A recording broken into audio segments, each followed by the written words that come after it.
Hello, Bacho. Let's see this question. So the question over here says, which one of the following statements is correct? Option A sterile pistil is called a staminode. Option B, the seed in grasses is not endospermic. Option C, mango is a parthenocarpic fruit. And option D, a proteinaceous aileron layer is present in maize grain.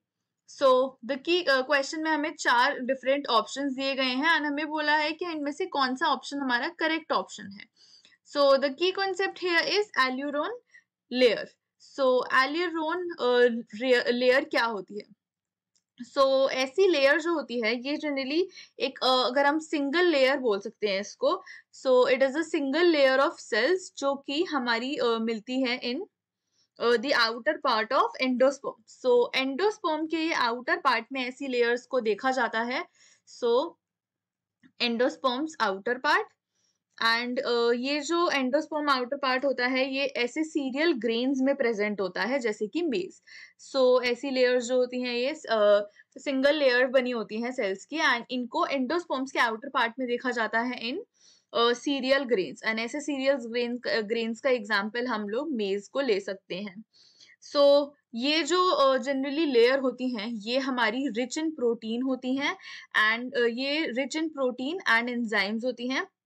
And अब अगर हम इनके main function की बात करते हैं so what they do is कि जब ये लोग प्रोटीन एंड एंजाइम्स में रिच होती हैं तो फर्दर इनका देखा जाता है दैट ये एक बहुत इंपॉर्टेंट रोल प्ले करती हैं इन सीड जर्मिनेशन.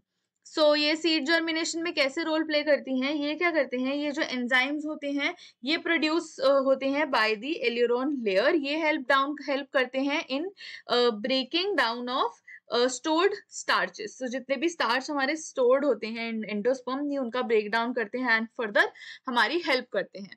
ना अगर हम गिवन ऑप्शंस की बात करते हैं तो हमारा ऑप्शन नंबर ए गिवन है which is sterile pistil is called a staminode. So इसमें बोला है कि जो हमारी स्टेराइल पिस्टल होती है इसको हम स्टैमिनोड बोलते हैं. So this option here is incorrect because जो हमारी स्टैमिनोड हमारा होता है ये स्टेराइल पिस्टल नहीं होता है, ये हमारा स्टेराइल स्टेमन होता है.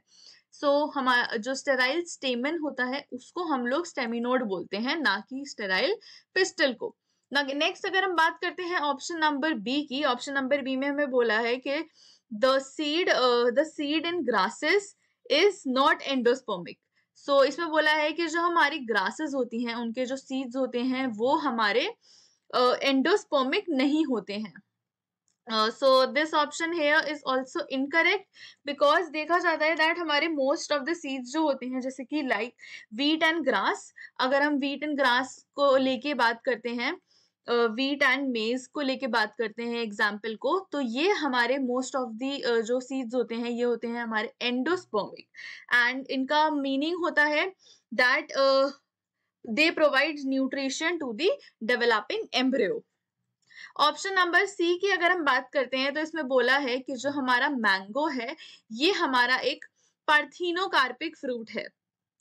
So no, this option is incorrect because parthenocarpic fruits क्या होते हैं? पार्थेनोकार्पिक फ्रूट्स ऐसे फ्रूट्स होते हैं जो कि ओव्यूल की फर्टिलाइजेशन से पहले ही बन जाते हैं, तो देयरफॉर इनमें सीड्स प्रेजेंट नहीं होते हैं. ऐसे हम एग्जाम्पल ले सकते हैं बनाना जैसे फ्रूट्स का, बट जो हमारा मैंगो होता है इसमें सीड्स प्रेजेंट होते हैं.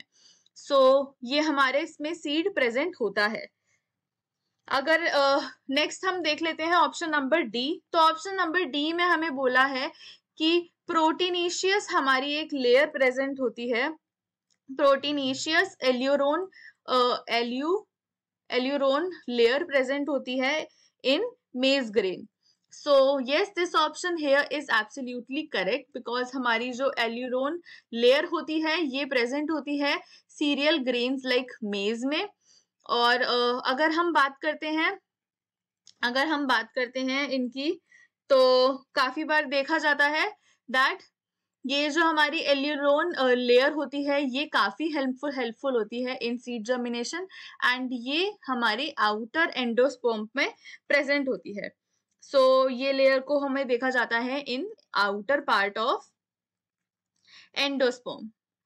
सो ये जो होती है हमारी, ये प्रोटीन्स एंड एंजाइम से बनी होती है. So therefore the correct answer for this given question is option number D, which is proteinaceous alluron layer is present in maize grain. Hope you understood it well. Best of luck.